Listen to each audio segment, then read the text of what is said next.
Hi, this is your Tita Martha. Welcome to my channel, My Sunny Insoy at iba pa.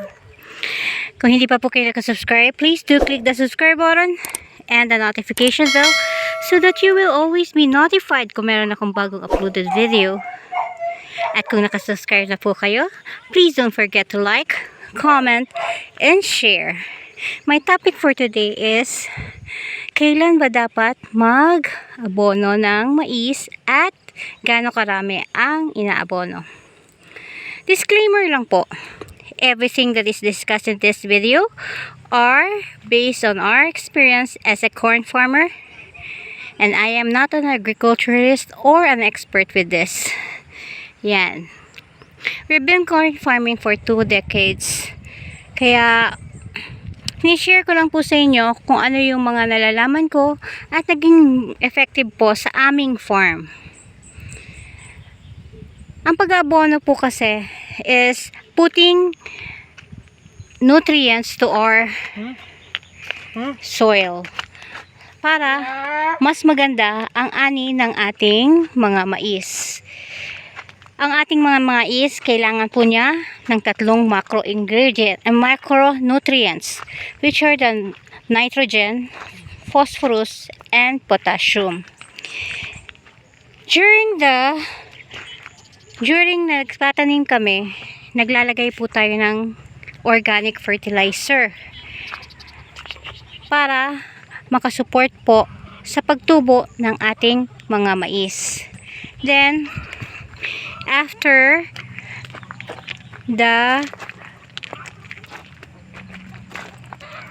po sa ating pagtanim, after 7 days after planting, naglalagay po din to tayo ng ating abono, which is 14-14-14. Ang nagagastos po nga pala namin ditong organic fertilizer is 10 bags per hectare. Tapos, ang 14-14-14 naman po is a complete fertilizer. Actually, it has nitrogen, phosphorus, and potassium. Ang nagagamit po namin per hectare is 6 sacks of 50 kilograms ng 14-14-14. Tapos, nag-additional po kami ng 1 sack ng 50 kilograms ng potash. Minimix po namin siya beforehand sa aming bahay, sa amin, bago namin siya i-spread sa aming taniman. Then, 15 days after planting, abono din po kami ng urea. For every hectare, nag-a-apply po kami ng 4 sacks of 50 kilograms ng urea. Mama! Yun po ang aming mga ginagamit during sa pagtatanim po sa aming maisan. Tapos, pagdating po ng 30 days after planting, nag-spray po kami ng foliar dito sa aming maisan para po mas maganda po ang tubo ng ating mga mais, lalo na po dun sa mga mais na huli pong tumubo. Ang foliar po namin is sprayed 30 days after planting, as I've said. Tapos po, after 30 days, 10 days ang pagitan niya. Every 10 days, nag-spray po kami hanggang sa umabot ng 60 days after planting.